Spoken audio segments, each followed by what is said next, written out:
Hello everyone, good morning, আসসালামু আলাইকুম। কেমন আছেন সবাই? আশা করি সবাই খুব ভালো আছেন। তো আমরাও খুব ভালো আছি। তো চলে এলাম ফের নিউ একটা ব্লগ নিয়ে। আজ হচ্ছে শনিবার 7:30টার দিকে আমি আমার ভিডিওটা স্টার্ট করছি। কর্তামশাইয়ের শরীরটা অনেক দিন ধরেই খারাপ। তো ওকে বলছি উঠে পড়ো, ফোনে কথা বলছিল শুয়ে। তো ওকে খেতে দিয়ে দিয়েছি। ওই ঘরে আয়ানও পড়তে বসে গেছে। এই ঘরে এসে আমি বিছানাটা এবার তুলে নিচ্ছি।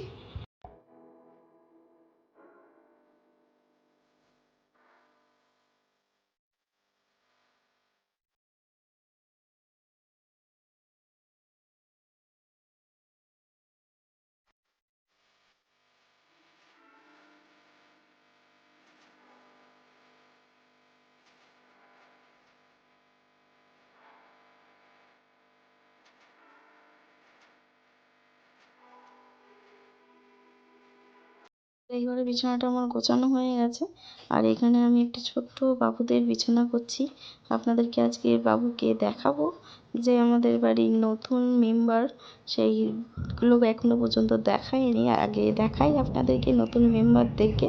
এই দেখুন, আমাদের ল্যান্সির আবার বাবু হয়েছে। ল্যান্সি ওই জন্য বারবার খাটে উঠে দেখছিল যে আমি কখন বিছানাটা ঠিক করে ওর বাবুদেরকে তুলে দেবো। রাত্রিবেলা তো ভয় লাগে যদি বিছানার থেকে পড়ে যায়, বা আমরাও তো শুয়ে থাকি, আমাদের পায়ের তলায় যদি পড়ে যায়। ওই জন্য নিচে একটা ভালো করে ইয়ে করে দিই, বিছানা করে দিই। আর পেটি আমি তো জোগাড় করতেও পারিনি, কেন আমি তো জানতেই পারিনি যে ল্যান্সির আবার বাবু হবে। কেন ল্যান্সির হচ্ছে বাবু হয়ে যাওয়ার পরে ল্যান্সি একদম সুন্দর একটু গোলু গালু হয়ে গেছিলো। তার কিছুদিন পর ফের ওর মিটিংয়ের সময় হয়েছিল, ওর সিজন আসে। তা আমি ডাক্তারের সাথে কথা বললাম, বললো যে না, সেরকম কোনো ব্যাপার না, এটা সিজনের সময় না। তা আমি ভাবলাম কি যে এমনিই কিছু হচ্ছে। তারপরে ওর মিটিং একবার হয়ে গেছে, তারপর আমি বললাম যে ডাক্তারের সাথে কথা বললাম, বললো না, বাবু হবে না। কেন, 6 মাস এখনও পর্যন্ত হয়নি। তারপরেই দেখছি কি যে ল্যান্সি, আমি ভাবলাম যে ল্যান্সি তো গোলু গালু হয়ে গেছে, ওই জন্যই ওকে ওরকম লাগছে বারবার। তাও একটা কেমন মনে হতো।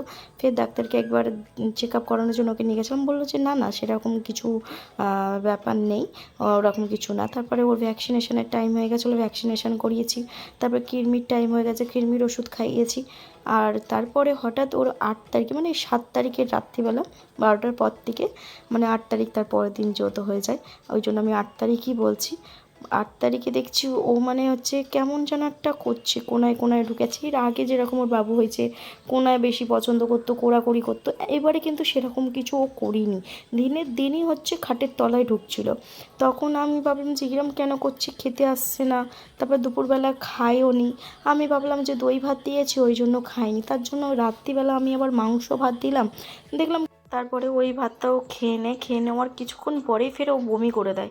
তো বমি করে দেওয়ার পরেই আমি ভাবছি কি যে মনে হচ্ছে দুপুরবেলা খাইনি, ওই জন্য মনে হয় গ্যাস হয়ে গেছে। তো ওকে একটু গ্যাসের ওষুধ খাইয়ে দিই।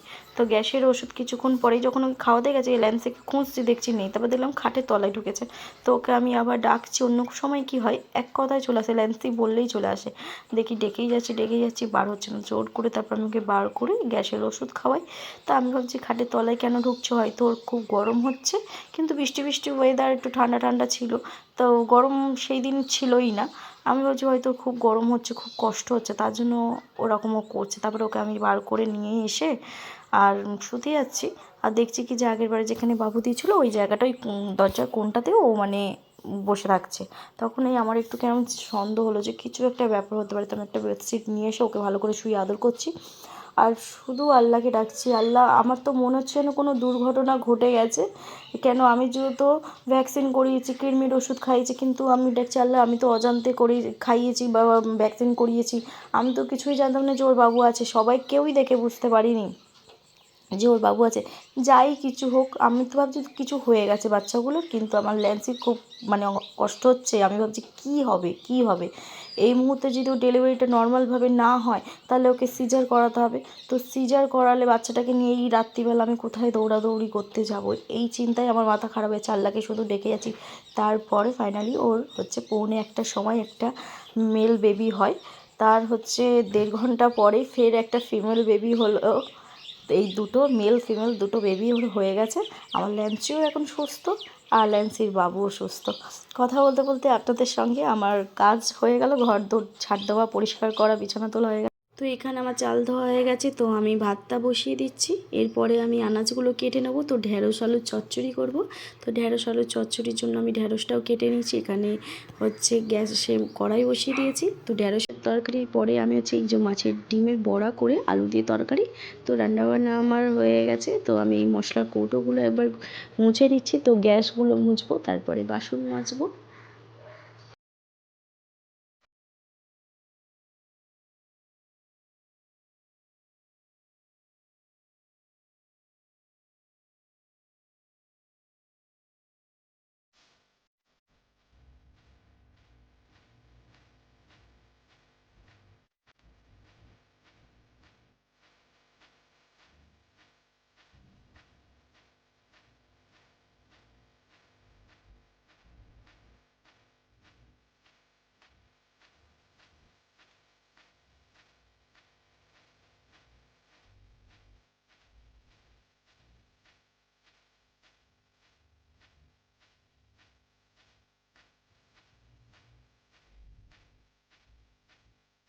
আমার একটু দেরি হয়ে গেছে, তো ঘর মোছার পরে আমার গোসল করা এখনো পর্যন্ত হয়নি। তা ওদেরকে বললাম তোমাদের খেতে দিয়ে আমি গোসল করতে যাই। আয়ানকে আর ওর পাপাকে খেতে দিয়ে দিচ্ছি। তো ওরা খেয়ে নিক, তারপরে আমি গোসল করব, তারপরে আমি নিজে এসে খাবো। কি রান্না করেছি দেখি, এখানে মাছের ডিমের বড়া কটা ভেজে রেখে দিয়েছি। আর হচ্ছে ঢেঁড়স আলুর চচ্চড়ি, এটা মাছের ডিমের তরকারি করেছি।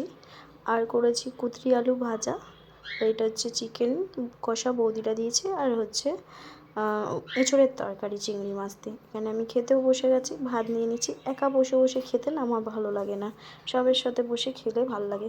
হয়ে গেছে, বিকেলবেলা একটুখানি শুয়েছিলাম। তো শুয়ে ঘুম থেকে উঠে ঘর দোর ঝাঁট দিচ্ছি। তো মানে একটু রেস্ট না নিলে খাবার পরে না ভালো লাগে না। এখানে 12 হয়ে গেছে আমি জিমের জন্য। তো জিমে কর্তাবাবু ছেড়ে দিয়ে আসতে যাচ্ছে আমাকে।